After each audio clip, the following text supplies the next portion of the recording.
وما بكم من نعمة فمن الله ثم إذا مسكم الضر فإليه تجأرون ثم إذا كشف الضر عنكم إذا فريق منكم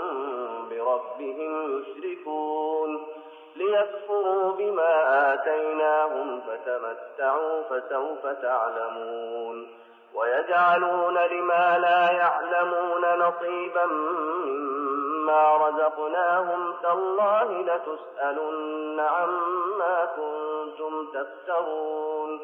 ويجعلون لله البنات سبحانه ولهم ما يشتهون وإذا بشر أحدهم بالأنثى ظل وجهه مسودا وهو كظيم يتوارى من القوم من سوء ما بشر به أيمسكه على هون أم يدسه في التراب ألا ساء